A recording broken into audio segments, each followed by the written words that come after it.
The subject of this MOOC is Assyria, an ancient country centered on the northern part of modern Iraq.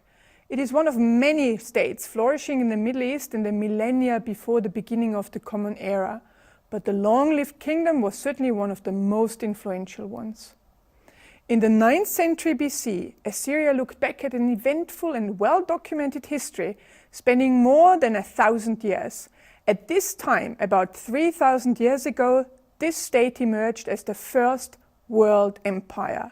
Decisions made in the imperial capital cities in present-day northern Iraq influenced lives from Cyprus to Bahrain, from the Nile River to the Caspian Sea, positively and negatively. Faced by fierce competition centered on the Armenian highlands and modern Sudan in the 8th century BC, the Assyrian Empire saw a period of 40 years of hitherto unmatched territorial expansion. This meant that by 700 BC, the lands from the Mediterranean Sea to Iran and from central Turkey to the Persian Gulf were no longer merely under Assyrian influence. Instead, they were now under direct Assyrian control, organized in provinces ruled by governors personally appointed by the king of Assyria. Until the late 7th century BC, the Assyrian Empire was the unrivaled political, economic and cultural power of the Middle East.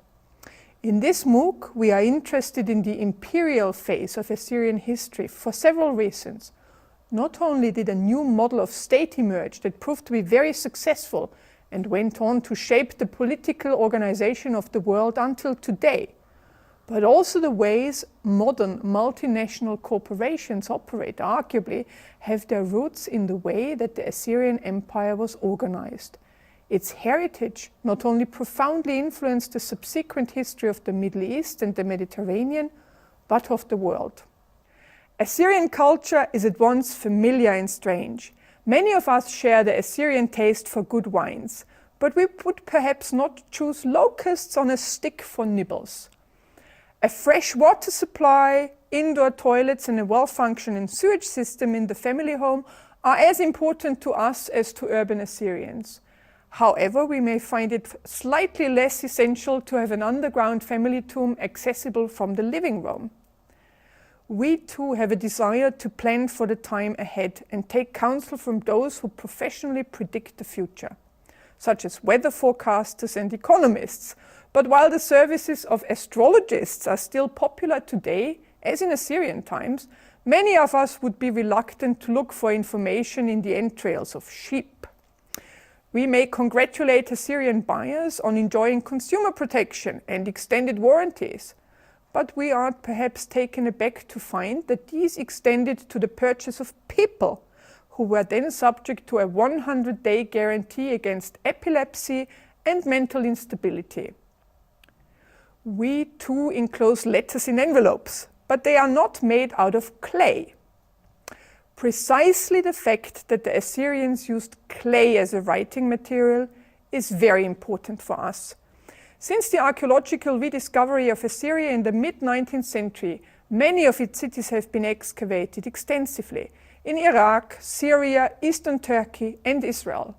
Further sites in Iran, Lebanon and Jordan provide valuable information.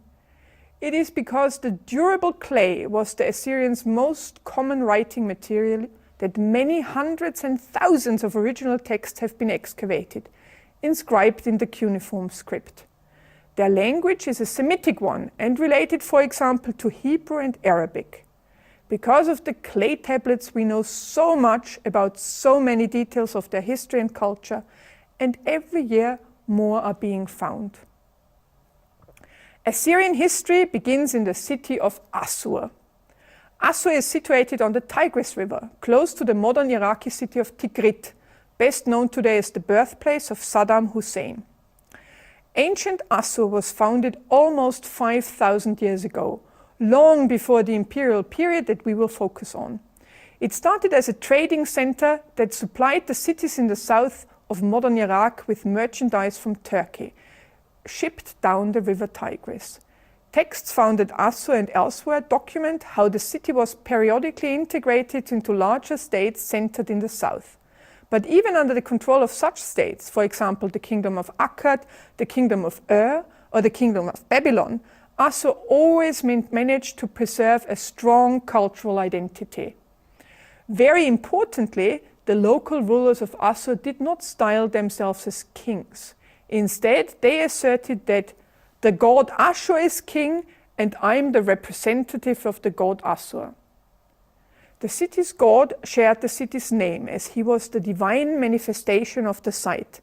The city was founded on a rocky outcrop looming high over the river Tigris, and the god Assur was this mountain and therefore inseparable from this city. The god Assur was conceived as the sovereign of the city and the state, and it was in his name that the human ruler governed, but not alone. The ruler shared power with the collective citizen body in the city assembly, where the heads of extended families represented their clan's interests. The age of the city-state, embedded in larger political structures, came to an end 3,500 years ago. At this time, in the 14th century BC, in the days of the famous Egyptian pharaohs Echnaton and Tutankhamun, Assur's last overlord, a state called Mitanni, went into decline. The then ruler of Assur was called Ashur-uballit. The god Ashur has kept alive, possibly referring to his difficult birth. He used his overlord's dwindling power to establish his city as the center of a territorial state that quickly incorporated most of what is today northern Iraq. Now, for the very first time, the ruler of Assur adopted the title of king. King Ashur-uballit called his kingdom the country of Assur, referring both to the god and the city. And we speak today of Assyria, using the classical Greek term. The original kingdom was situated in a triangle between three cities: Assur near Tikrit, Nineveh at the site of modern Mosul, northern Iraq's largest city, and Arbela, the modern city of Erbil, the capital of the Kurdish autonomous region of Iraq. This region between the mighty river Tigris and the formidable Zagros mountain range that separates Iraq from Iran constituted the Assyrian heartland. It's not big, covering an area of about 4,000 square kilometers. This is roughly the size of the US state of Rhode Island, or twice the size of Luxembourg. From this modest starting point, neighboring regions were gradually integrated as provinces, and their inhabitants were counted as Assyrians. This was justified ideologically by asking for their contribution to the worship of the god Assur, and this was the basis for Assyrian state taxation. By 1200 BC, Assyria controlled most of its former overlord Mitanni's holdings. The western borders of the kingdom reached the Euphrates River in modern Syria, and the kingdom asserted itself politically and on the battlefield over the neighboring states like Babylonia and the Hittite kingdom.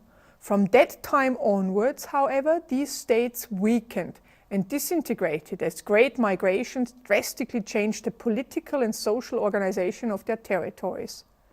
The Arameans are one of several populations attested as having been on the move during that time, prompted at least in part by the drier and therefore worsened climatic conditions that made agriculture unprofitable in certain regions of the Middle East. All this is part of a series of connected events today called the Late Bronze Age Systems Collapse. Assyria too incurred territorial losses during that time, but maintained control over its well-protected heartland between the Tigris River and the Great Mountain Barriers.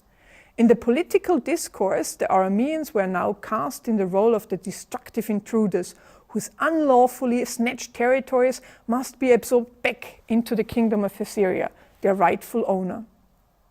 Despite the loss of territory, Assyria's political setup remained stable. It also never lost its chariot troops, as it could afford socially and financially to maintain this highly specialized and effective branch of the armed forces. This and the realm's extent, which greatly exceeded that of the dozens of tiny territories controlled by Aramean clans, gave the kingdom an advantage in the subsequent wars of conquest. These wars began 3,000 years ago, in the 10th century BC. 2 generations later, Assyria's former maximum extent had been re-established. Now, the kingdom underwent a major transformation. The outcome is today called the Assyrian Empire, the first such state in world history. In this MOOC, we will focus on the Assyrian way of organizing an empire. Our starting point will therefore be the year 879 BC, when the capital was moved away from the city of Assur and the god Assur to the newly created megacity of Kalchu, profoundly changing the political organization in the king's favor.